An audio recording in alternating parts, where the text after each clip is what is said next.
जय माँ लक्ष्मी भक्तों, आप सभी को महालक्ष्मी व्रत की हार्दिक शुभकामनाएं। आप सभी के ऊपर महालक्ष्मी की कृपा सदा सर्वदा ऐसी ही बनी रहे। आज के इस वीडियो में हम आपको महालक्ष्मी व्रत से संबंधित जो भी जानकारी है, जो आखिरी दिन की जानकारी है, आखिरी दिन हमें किस तरह महालक्ष्मी व्रत का उद्यापन करना चाहिए, अंतिम दिन महालक्ष्मी की जो पूजा है उसके बारे में आपसे जानकारी लेकर के आए हैं। आपको इस बारे में हम संपूर्ण जानकारी बताएंगे। तो आपको सबसे पहले यह जो महालक्ष्मी व्रत है 24 सितंबर को पड़ने वाला है, व्रत का समापन होगा। बहुत से लोगों के मन में विचार है कि अंतिम दिन की जो पूजा करना चाहते हैं, अंतिम दिन का व्रत रख रहे हैं, तो हमें पूजा विधि कैसे करना है। तो देखिए, जो पूजा विधि है 16 दिन से जो पूजा कर रहे हैं माता लक्ष्मी जी की जो विधिवत पूजा कर रहे हैं, अपनी पूजा वैसे ही करेंगे। और जो 16 दिन तक नहीं करे, जिन्होंने 3 दिन किया है तो वह वैसे करेंगे। और अगर आप सिर्फ आखिरी दिन कर रहे हैं तो आप इस तरह से करेंगे। देखिए, सबसे पहले सूर्योदय से पहले उठ जाना है। उठने के बाद आपको स्नान करना है, गंगा जल डाल करके अपने जल पानी में, और उससे स्नान कर लीजिए, नहीं तो थोड़ा सा दही डाल करके स्नान कर लीजिए। इसके बाद हल्के रंगों के वस्त्रों को आपको पहनना है, हल्का गुलाबी, पीला, लाल रंग के वस्त्र धारण करना है और भगवान सूर्य को अर्घ्य प्रदान करना है।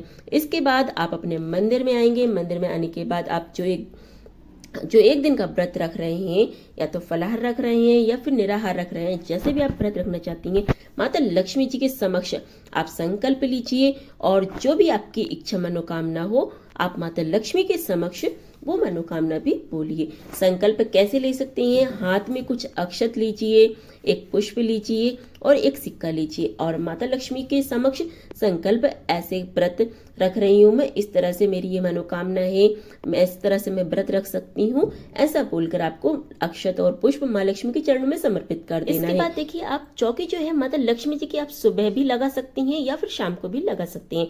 आपको राहु काल का ध्यान रखना है, तो यह समय छोड़ दीजिए, बाकी आप किसी भी समय आप माता की चौकी लगा सकते हैं।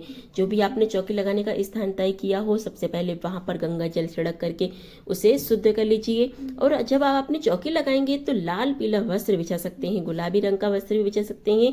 इसके बाद आप जहाँ पे कलश स्थापित करेंगे, देखिए कलश जब आप स्थापित करेंगे तो वहां पे अष्टदल कमल बनाइए, या अक्षत की ढेरी बना करके उस पे आप अष्टदल कमल बना करके कोई भी धातु का कलश रख लीजिए, पीतल का, तांबे का रख सकते हैं, और कोई भी कलश आप ले लीजिए। और इसके बाद अब आप उसमें थोड़ा सा गंगा जल डालिए, शुद्ध जल डालिए, और एक हल्दी की गांठ, लौंग का जोड़ा, इलायची, एक कमलगट्टा और 1 रुपए का सिक्का या चांदी का सिक्का, जो भी आपके पास चांदी का टुकड़ा है तो वह भी आप डाल सकते हैं। कलश के अंदर डाल दीजिए, थोड़ा सा इत्र डालिए। इस तरह से आपका कलश तैयार हो जाता है। कलश के जो कंठ होता है वहां पर आपको मौली जरूर बांधनी है और उस पर स्वास्तिक का निर्माण करना है। इसके बाद आप नारियल लेंगे, जो श्रीफल आता है, पानी वाला आता है, उसे लेकर के गंगा जल छिड़क के उसे पर भी स्वास्तिक बनाएंगे, कलावा लपेटेंगे। 3 बार आपको उसके ऊपर एक चुनरी भी लपेट सकते हैं, या कलावा 3 बार लपेटना है। पंच पल्लव आपको कलश के में लगाएंगे। एक पात्र में चावल रखेंगे, उसके ऊपर आपको ये रख देना है जो आपने कलश स्थापना हो गई है। उसके बाद आपको देवी देवता विराजमान हो जाते हैं, वरुण देवता विराजमान हो जाते हैं। कलश हमारा साक्षी होता है, हमारी पूजा जो कलश स्थापित कर लिया है हमने। इसके बाद जहाँ आपको माता की मूर्ति विराजमान करनी है, वहां पर भी थोड़े से अक्षत बिछाएंगे। माता जी की जो मूर्ति है या फिर तस्वीर जो भी आपके पास में है, गज लक्ष्मी की जो तस्वीर है, या आपने अलग से हाथी लाए हैं, क्योंकि आज के दिन हाथी पूजा होती है, तो आप माता लक्ष्मी जी के समक्ष रख सकते हैं। इसके बाद आपको गौरी गणेश जी स्थापित करने हैं। अब आप हल्दी से बना सकते हैं या फिर गौरी गणेश मिट्टी से भी बना सकते हैं। सुपारी से भी आप, सबसे सरल है वह भी बना सकते हैं, क्योंकि 1-2 सुपारी लीजिए, उन पर कलावा अच्छे से लपेट करके आप एक को गौरी और एक को गणेश जी का रूप दीजिए। और यदि आप ये भी करना ना चाहें तो आपके घर में शिव पार्वती की जो भी प्रतिमा है या तस्वीर है गणेश जी की जो रहती है, वह भी आप स्थापित कर सकते हैं। इस तरह से आपने इनको विराजमान कर दिया। इसके बाद आप रोली, कुमकुम, चंदन, अक्षत जो आपके पास है वो ले लीजिए। एक थाली में आपको यह सारे रख लेना है, पंचमेवा रख लेना है। एक जगह पर आपको 5 तरह के फल रख लेना है। ये सब तैयारी आपको पहले से ही कर लेना है। इसके बाद आपको माता रानी को आप रोली, कुमकुम, चंदन लगाएंगे। सबसे पहले गणेश जी को लगाइए, गणेश जी को जनेऊ समर्पित करिए। जनेऊ नहीं है तो आप कलावा रूपी उनको वस्त्र अर्पित कर सकते हैं। जो गौरी माँ है विराजमान कर रखे हैं उनका भी आप विधिवत पूजन करिए। माता लक्ष्मी जी का भी पूजन करिए। जो माता लक्ष्मी के साथ हाथी है उनका भी पूजन करिए और कलश का भी आपको पूजन करना है। अब आपको दीपक रखना है, दीपक के नीचे भी आपको चावल रखने हैं और उसके बाद आपको दीपक प्रज्वलित करने के बाद दीपक की भी पूजा करनी है। दीपक के अंदर आपको शुद्ध देसी गाय का घी डालना है या फिर आप तिल के तेल का भी दीपक प्रज्वलित कर सकते हैं। दीपक की भी आपको पूजा करनी है और इसके बाद माता रानी को आपको और सभी को पुष्प अर्पित करना है, अक्षत अर्पित करना है और पूजा करते समय आपको मंत्र जरूर पढ़ते जाना है। मंत्र है ओम गंग गणपते नमः, ओम महालक्ष्मी नमः, और इस तरह से आपको मंत्र पढ़ते हुए आपकी अपनी पूजा समर्पित करनी है, संपूर्ण पूजा करनी है। या फिर आप श्रीम नमः मंत्र का भी जाप कर सकते हैं। माता रानी को आप ये चीज़ें चढ़ा सकते हैं। देखिए 16 दिन से जो आप पूजा कर रहे हैं तो उन्होंने पहले ही दिन श्रृंगार की जो पिटारी रखी होगी या 16 श्रृंगार रखा होगा उन्हें रखी रहने देना है, वही चढ़ाना है। अगर आप आखिरी दिन की पूजा कर रहे हैं तो आपको 16 श्रृंगार की सामग्री माता को जरूर समर्पित करना है। 16 श्रृंगार की सामग्री क्या क्या है माता रानी की, वह जो वीडियो है हमारे चैनल पर पहले से अपलोडेड है, आप वहां जाकर देख सकते हैं।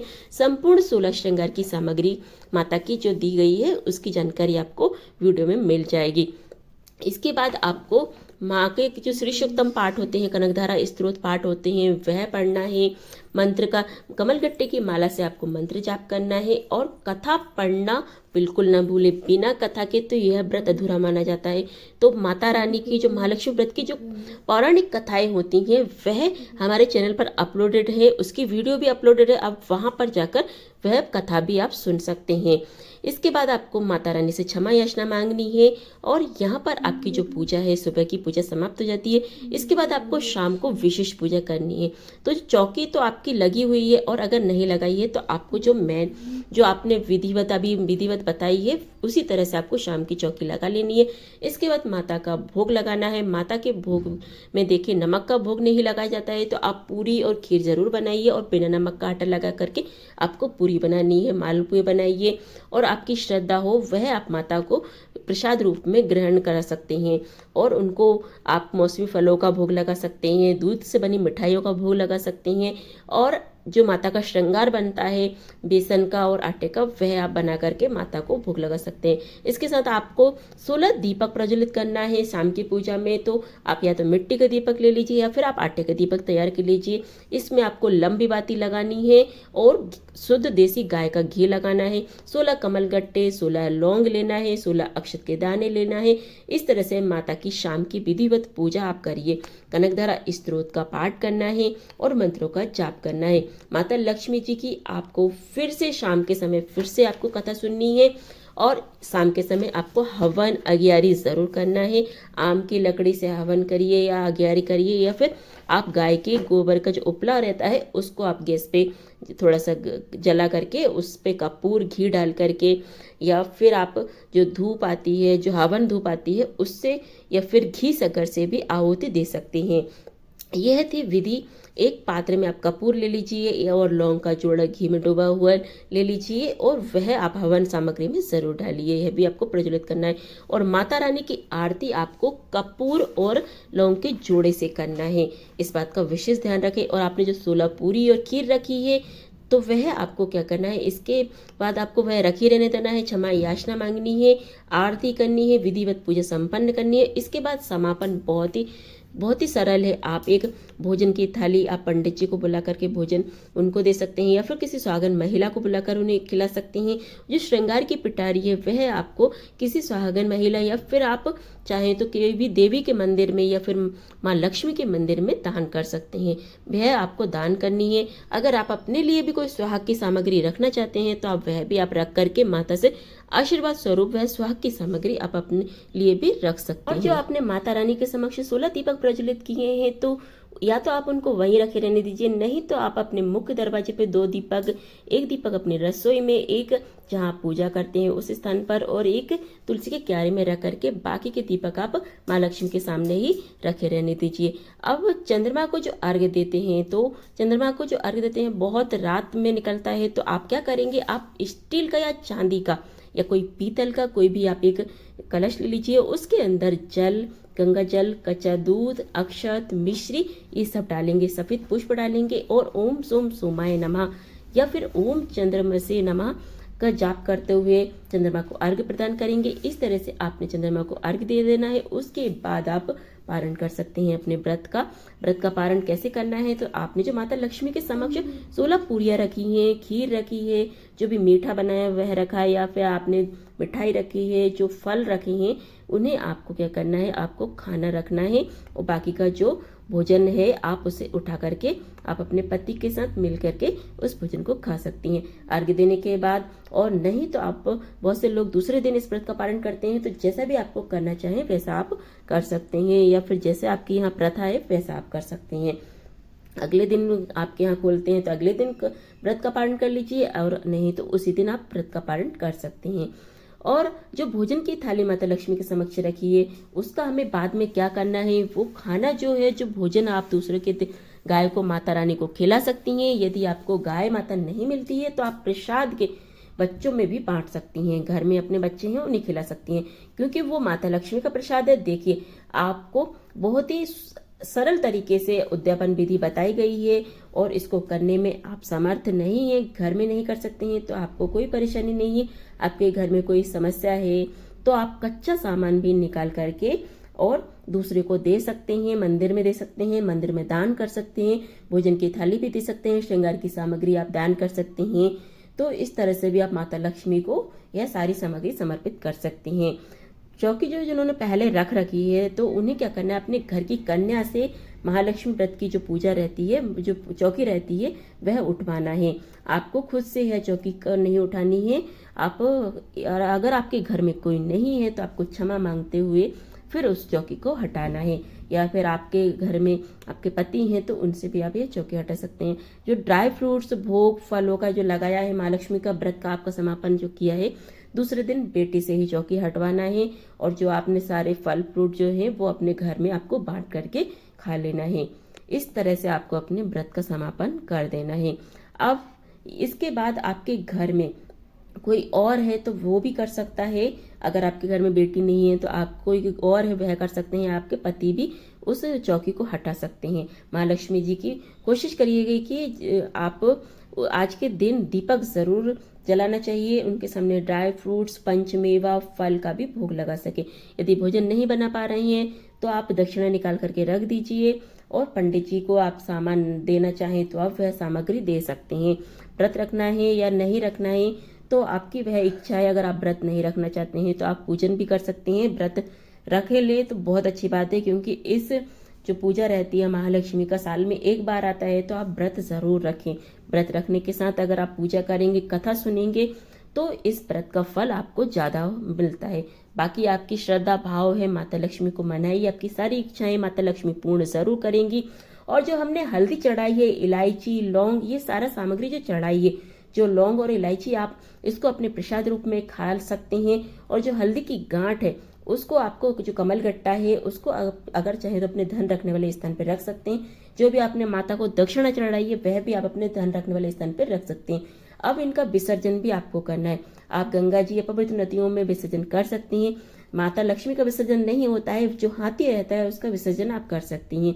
अगर आपने मूर्तियों या तस्वीर की पूजा की है तो आपको विसर्जन करने की जरूरत नहीं है। देखिए, श्राद्ध में कोई भी पूजा पाठ जो करते हैं और जब हम समापन नहीं होता है तो देखिए, जो व्रत है महालक्ष्मी का, ये हमेशा ही श्राद्ध में आएंगे। तो ठीक है, बहुत ही चमत्कारी व्रत है। आप बिना किसी भय बाधा के आप अपने इसको व्रत को समापन कर सकती हैं। श्राद्ध में पूजा कर सकते हैं माता रानी की, क्योंकि ये तो हमेशा ही आने हैं श्राद्ध में। तो आपको सोच समझ के, या जो व्रत रखे हैं, पहले से व्रत रखते हैं, तो अपने व्रत को आप संपूर्ण करें, समापन करें, व्रत का उद्यापन करें, अपनी श्रद्धा भाव से करें। आप देखेंगे कि माँ लक्ष्मी का चमत्कार आपके जीवन में अवश्य होगा। बहुत ही अद्भुत और अचूक व्रत है। इस व्रत को करने के बाद आपके जीवन में कभी भी धन की कोई कमी नहीं होती है। आपके जीवन में किसी भी तरह की कोई भी आर्थिक तंगी नहीं होती। महालक्ष्मी का व्रत बहुत ही चमत्कारी व्रत होता है। चलिए, अब यह थी आखिरी दिन की उद्यापन समापन की विधि, समापन की संपूर्ण जानकारी। और जो 16 दीप माता लक्ष्मी के समक्ष आपने जलाए थे, वो दीपक आपको घर में रखने हैं या फिर अलग से जलाने हैं। आपको देखिए दीपक अपने घर में ही रखने हैं। अगर आपने मिट्टी के रखे हैं, अगर आपने आटे के दीपक रखे हैं, तो आपको इन दीपकों को हटा करके या तो आप किसी गाय को खिला दीजिए या फिर किसी वृक्ष के नीचे इन्हें रख दीजिए। और जो 16 गांठ वाला जो डोरा हमने बनाया था, तो उसे अपने हाथ में बांध लेना है। जो स्त्रियां रहती हैं वो बाएं हाथ में बांधती हैं और जो पुरुष रहते हैं वह अपने दाहिने हाथ में इस धागे को बांध लेते हैं और इसे 1.25 महीने तक बांध के रखना होता है। इसके बाद आप इसे खोल करके या तो कहीं किसी पवित्र नदी में विसर्जन कर दीजिए या फिर किसी वृक्ष के नीचे इसे मिट्टी के नीचे गड़ा दीजिए। तो इस तरह से 16 धागों का घंटा रहता है, वह आपको कर देना है। और इस दिन 16 आपको चावल के दाने जो आपने हाथ में लेकर के रखे हैं, उससे आपको एक कहानी सुननी होती है। तो वह कहानी आपको हमारे चैनल पर मिल जाएगी, जिसमें आपको 16 बार सुननी होती है। वह जरूर सुनिए, क्योंकि उसके बिना भी यह व्रत अधूरा होता है। तो वह कौन सी कहानी है आपको हमारे चैनल पर मिल जाएगी, तो वहाँ जाकर के आप जरूर सुनिए। और जो कलश आपको हटाना है, चौकी हटाना है, तो आपको किस तरह से हटाना है वह आपको बता दी गई है। सारी जानकारी आपको इस व्रत की दी गई है। और भी अगर आपको कोई जानकारी चाहिए तो आप हमारे चैनल पर जाकर देख सकते हैं, वहाँ पर वीडियो अपलोडेड है। तो आपको संपूर्ण जानकारी इस व्रत की, महालक्ष्मी व्रत की, आपको हमारे चैनल पर मिल जाएगी। चलिए फिर मिलते हैं अब अगली वीडियो में, अगले उपाय, अगली जानकारी, अगली कथा के साथ। श्री शिवाय नमस्तुभ्यम। हर हर महादेव। जय श्री महाकाल। जय माँ लक्ष्मी। भक्तों।